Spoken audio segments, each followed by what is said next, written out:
Right now, someone is picking up a game controller for the first time. They won't think about it. They'll just know exactly where their thumbs go. In the early 1970s, the first home video games were controlled by a paddle, a simple rotating knob that slid a white bar across your television screen.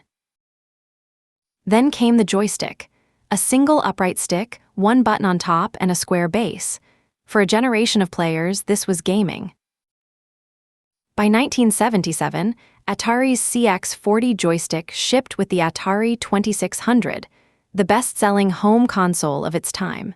Millions of homes had one.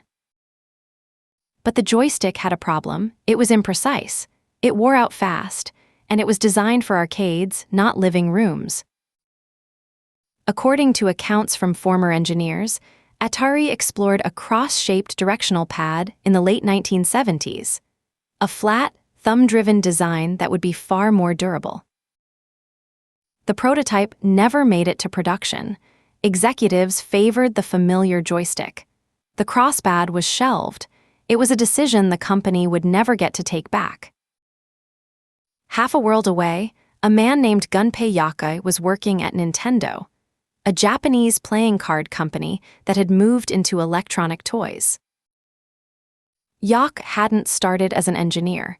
He'd been hired to maintain Nintendo's assembly lines, but he had an inventor's mind, and his bosses noticed. In 1980, Nintendo released Game & Watch, a line of pocket-sized LCD handhelds. They were tiny. A traditional joystick was completely impossible. Yokoi designed a solution, a flat, plastic cross embedded in the corner of the device. Press any edge and a signal fires in that direction. Simple, brilliant. That cross would become the directional pad, the D-pad. It appeared for the first time on the Donkey Kong game and Watch in 1982. Nintendo patented the design and guarded it fiercely. For years, no competitor could legally replicate it. The D-pad was Nintendo's alone. In 1983, Nintendo launched the family computer, the Famicom, in Japan. It came with a rectangular controller built around the D-pad, plus two buttons labeled A and B.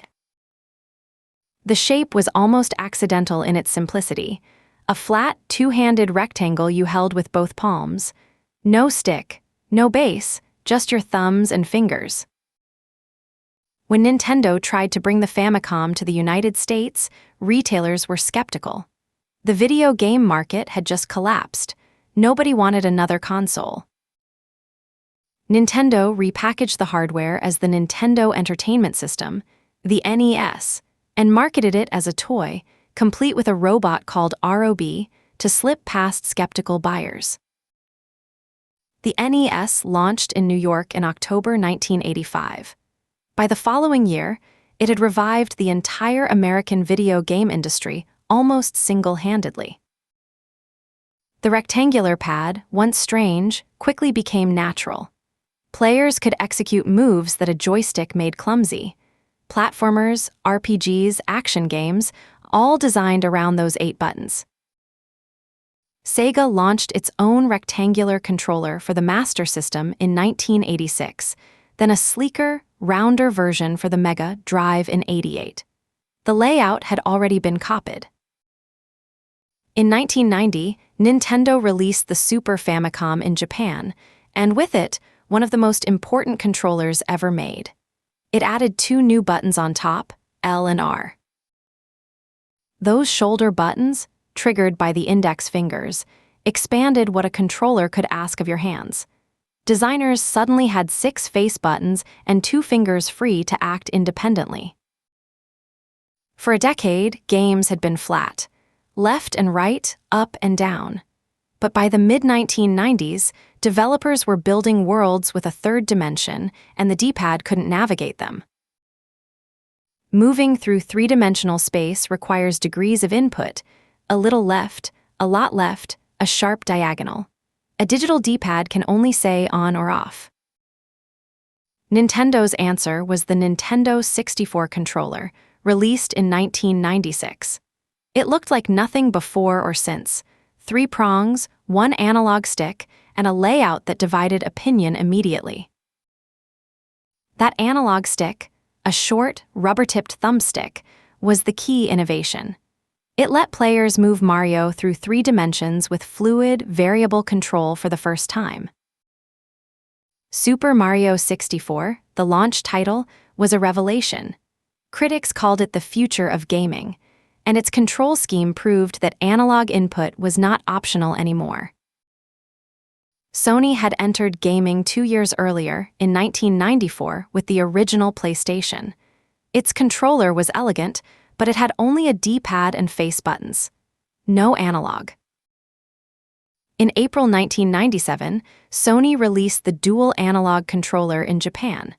It added 2 analog thumbsticks to the PlayStation Pad, 1 on each side. The world had never seen that before.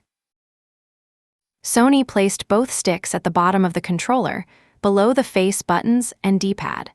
That single design choice would become the defining split in gaming for decades. 8 months later, Sony refined the design into the DualShock, adding rumble motors that let the controller vibrate in sync with on-screen action. It shipped in Japan in November 1997. The DualShock became PlayStation's standard controller. It sold tens of millions of units. Every major game was designed around its layout. The format had found its final form. 2 analog sticks, D-pad, 4 face buttons, 2 shoulder buttons per side, start and select. Every major controller since has been a variation on that arrangement. In 2001, Microsoft launched the Xbox and its original controller, nicknamed the Duke, a large, ambitious gamepad widely criticized for its size. They quickly redesigned it. Microsoft placed its left analog stick above the D-pad, the opposite of Sony's layout. That single positional difference still divides players today, decades later. Neither side has won. The Xbox controller also popularized analog triggers, shoulder inputs that, like a car's accelerator, could detect how hard you pressed them. Racing games and shooters were transformed overnight.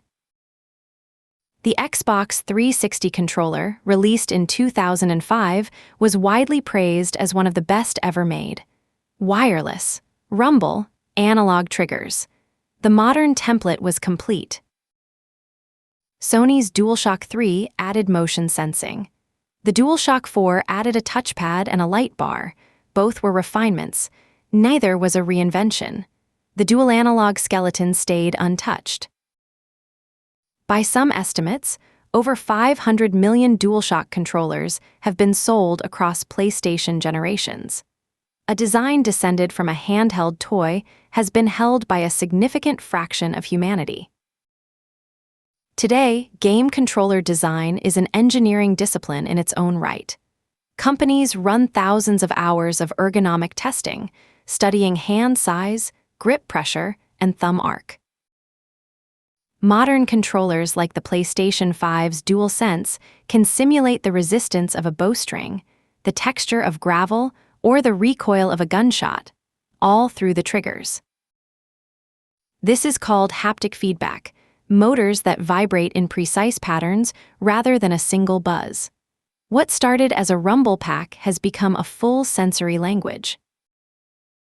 And yet the fundamental shape, 2 hands, 2 thumbs, a cluster of buttons, has not changed in 40 years. The rectangle Nintendo introduced in 1983 is still here. Gunpei Yokoi left Nintendo in 1996 after the Virtual Boy, a failed headset console, damaged his reputation. He died in a car accident in 1997, just as the DualShock launched. He never saw how completely the D-pad he invented for a pocket toy would reshape every controller that followed. His fingerprints are on every gamepad ever made. A great controller disappears in your hands. You stop feeling it. You only feel the game. That invisibility, the hardest design problem in the world, was first solved by a maintenance man. This is Origins.